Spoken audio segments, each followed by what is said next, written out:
আজ আপনাদের জন্য গরমের দিনের স্পেশাল দুটি তৃপ্তিকর রেসিপি নিয়ে চলে এসেছি। নমস্কার, কেমন আছেন সবাই? প্রবাসীর ঘরোয়া রান্নাবাটির আরও দুটি দুর্দান্ত রেসিপিতে আপনাদের সবাইকে অনেক অনেক স্বাগত জানাই।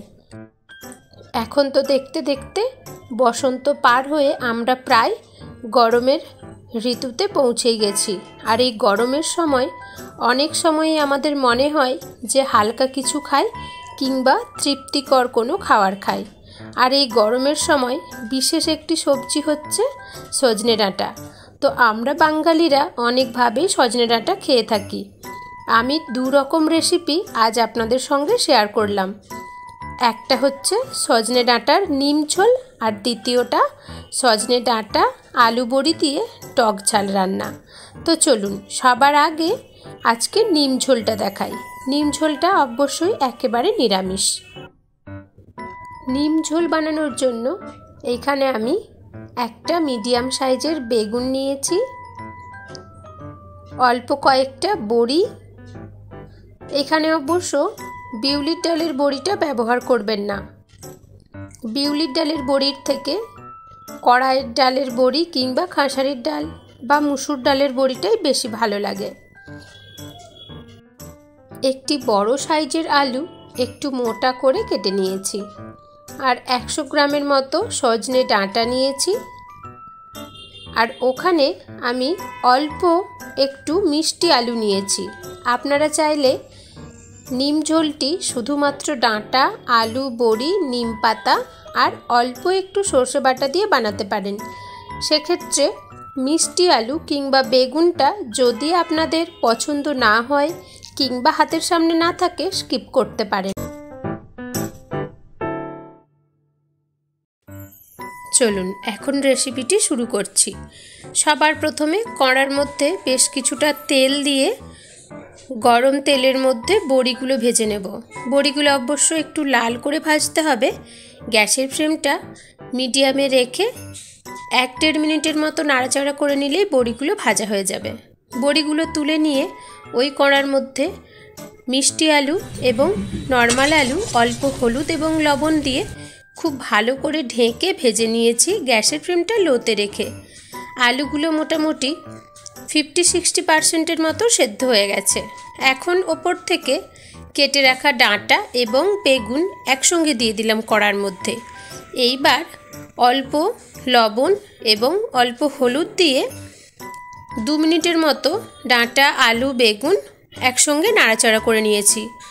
অল্প অল্প করে জল দিলাম তরকারির মধ্যে। আর যেহেতু আগেই বললাম নিম ঝোল, তো একটু তো ঝোল ঝোল থাকবে। তার ওপর যেহেতু বড়ি পড়বে, বড়িতে একটু ঝোল টেনেই নেবে। জল দেওয়ার পরে তরকারিটা ঢেকে দিয়েছিলাম ফুট ওঠার জন্য। তরকারিটা ফুট উঠে যাওয়ার পরে বড়িটা দিলাম এবং বড়িটা দিয়ে 1 মিনিটের মতো আরও ফুটিয়ে নিয়েছি, গ্যাসের ফ্লেমটা হাইতে রেখে। চলুন এখন ফোড়ন দেওয়ার পালা। ফোড়নে আমি ব্যবহার করেছি একটু শুকনো লঙ্কা, তেজপাতা আর 5 ফোড়ন। ওর ওপরে বেশ কিছুটা নিম পাতা কুঁচো করে দিয়ে ততক্ষণ নাড়তে থাকলাম যতক্ষণ না নিম পাতাগুলো একটু ব্রাউন কালারের হয়ে আসছে এবং ওর মধ্যে থেকে খুব সুন্দর গন্ধ আসছে। ফোড়নটা রেডি করার পরে সেদ্ধ করা তরকারি দিলাম এবং অল্প সামান্য সর্ষে বাটা দিয়েছি। সর্ষে বাটাটা দেওয়ার পরে তরকারিটা 1 মিনিট ফুটিয়ে নিলেই রেডি।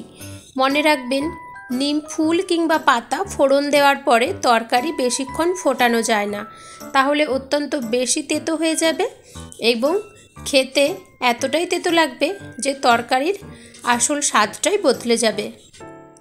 সর্ষে বাটা দেওয়ার পরে 1 মিনিট ফুটিয়ে তরকারিটা নামিয়ে নিয়েছি। দেখতে যতটা সুন্দর হয়েছে, খেতেও ঠিক অতটাই সুস্বাদু। চলুন এখন দেখা যাক দ্বিতীয় রেসিপির জন্য আমি কি ব্যবহার করছি।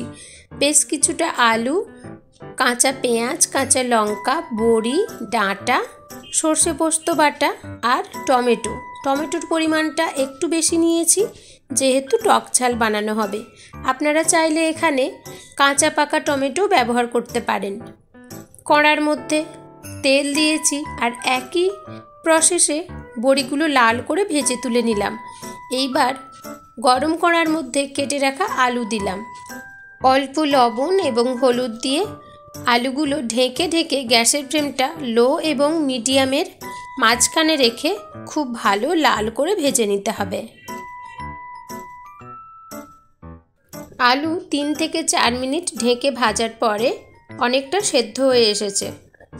এইবার উপর থেকে কেটে রাখা ডাঁটাগুলো দিলাম এবং ডাঁটা দিয়ে কখনোই যে কোনো তরকারিতে বেশি ভাজবেন না, তাহলে ডাঁটার স্বাদ বদলে যায়, গাঢ়ও অনেক শক্ত হয়ে যায়, ডাঁটা চেবাতে বিরক্তি লাগে।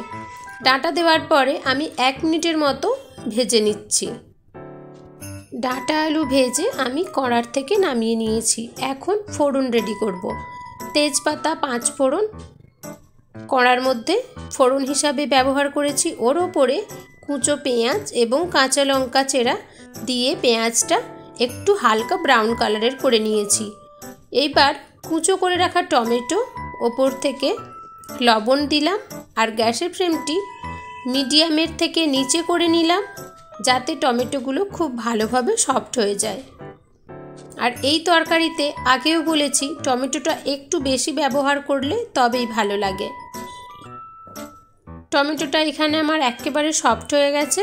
হালকা খুন্তির আলতো চাপেই দেখুন টমেটোগুলো একেবারে গলে যাচ্ছে। এখন গ্যাসের ফ্লেমটি লোতে রেখে বেশ কিছু গুঁড়ো মশলা অ্যাড করব। পরিমাণ মতো হলুদ দিয়েছি, স্বাদ অনুসারে লাল লঙ্কার গুঁড়ো দিয়েছি এবং ঝাল, হাফ চামচের মতো ধনে পাউডার এবং হাফ চামচের মতো জিরে পাউডার। আপনারা ঝালটি আপনাদের মুখের স্বাদ অনুযায়ী ব্যবহার করবেন। আর যদি একটু মিষ্টি পছন্দ করেন এই সময় একটু 2-4 দানা চিনিও দিতে পারেন। মশলাটা 1 মিনিটের মতো কষিয়ে নিয়েছি লো ফ্লেমেই রেখে। এর পরে ওপর থেকে ডাঁটা এবং আলুগুলো মশলার মধ্যে দিয়ে আরও 1 থেকে 2 মিনিটের মতো মশলার সঙ্গে নাড়াচাড়া করে নেব। 2 মিনিটের মতো মশলার সঙ্গে ডাঁটা আলু কষানো হয়ে গেছে। এইবার অল্প পরিমাণে জল দিয়ে আরও ভালো করে কষিয়ে নেওয়ার জন্য স্বাদ মতো লবণ দিয়ে দিলাম। স্বাদ মতো লবণ দিয়ে আর একটু ভালোভাবে কষিয়ে নিয়ে এইবার পরিমাণ মতো জল দিয়ে দেব।